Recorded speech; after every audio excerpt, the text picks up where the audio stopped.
So I've had this 2024 KLX 300 for 1 year now, and it's time to give my long-term thoughts and review. Dude, this is awesome. Spoiler alert, I love the KLX 300. I'm not getting rid of it anytime soon, but I'm gonna give you a rundown of the things I love about this motorcycle and the things that drive me crazy. Let's start with the positives. After 1 year with the KLX 300, I feel like I'm just getting started with the motorcycle, and that's a great thing. I have many more trips and trails and memories to make with this bike. That sound right there, most difficult. One of the goals I was trying to accomplish when looking at dual sports was to find a motorcycle that was great off-road, but capable enough on-road to get me to the trails without any hassle. Look how quick this trip was. We already are up to the trail here. So I'm gonna dive in here, check it out. Like I said, I don't know how long it is, where it goes, but looks like an ATV trail for sure. The KLX 300 has excelled in that. This is cool, man. The KLX 300 has been an absolute pleasure to ride off-road this last year. Whether you're looking to get started with off-road riding and want to take the easy trails, or you want to go all out and cross mud pits that go up to the top of your shins. I'm good. The KLX 300 is going to get you there. Hey, we made it! These motorcycles tractor through it all. I have a lot of off-road and trail riding videos on my channel if you want to check those out to see the KLX in action. The bike handles really well off-road. It feels light and easy to maneuver. I looked up the weight of the KLX 300 on Kawasaki's website, and they have it listed at 300 pounds, and that really surprised me. I've never felt like this bike felt heavy off-road, even in those times where I needed to pick it up after one of my many falls. Speaking of falling, another thing I was looking for when considering dual sport bikes was finding a motorcycle that could really take a beating. I'm good.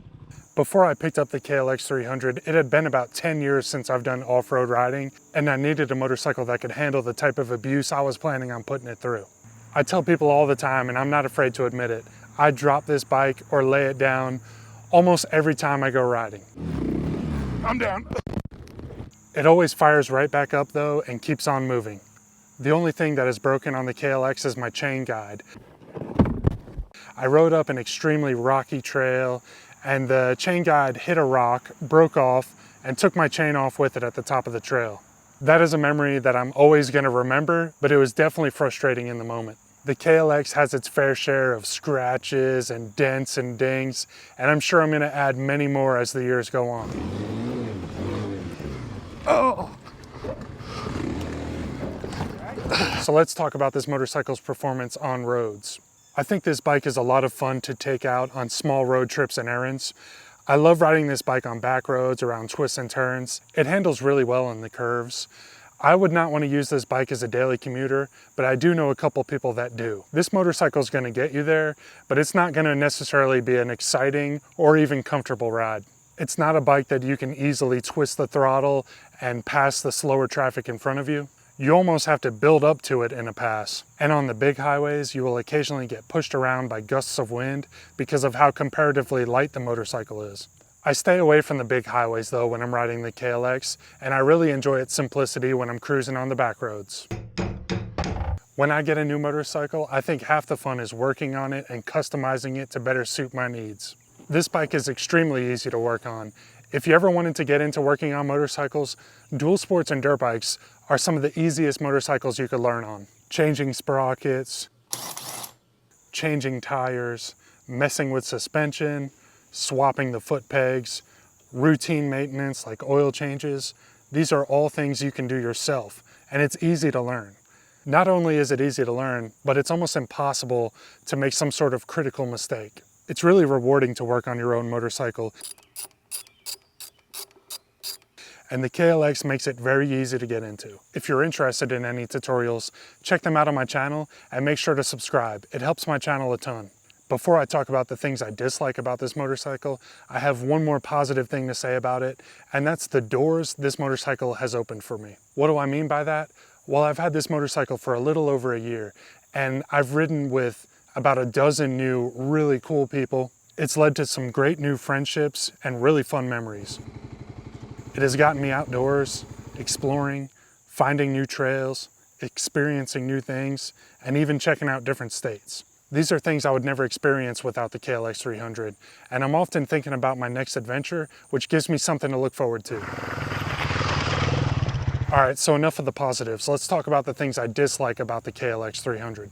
First, and this is not going to be a problem for everybody, but I absolutely hated the stock tires.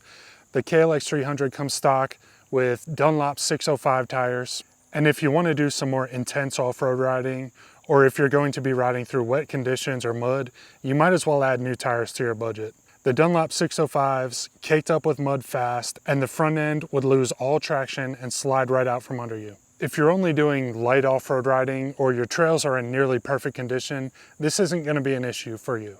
But for me and the type of riding I'm trying to do, I know for sure that I'm never going to mount the Dunlop 605s again.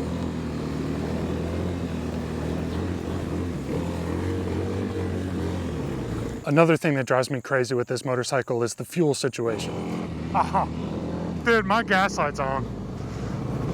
So Kawasaki has the gas tank listed at 2 gallons. I think you get a usable 1.7 gallons. So I know what you're thinking. Okay, I'll just track my odometer and I'll make sure to be near a gas station when I'm running low. Well, this bike makes that impossible. When you get below half a tank, the odometer disappears and it just constantly blinks fuel at you. So this does a really good job of catching your eye and letting you know you're running low on fuel, but it takes away the ability to look at your odometer and know how many more miles you have left until you're completely empty. There's currently only one aftermarket larger gas tank solution for the KLX 300, and that tank holds 2.7 gallons. It's very pricey, but it may be worth it to get rid of this fuel indicator. All right guys, that didn't work as planned. Another quirk or safety feature that comes with the KLX 300 that kind of drives me crazy is the accident or trip sensor. Anytime you lay this bike down, you need to cycle back through the ignition.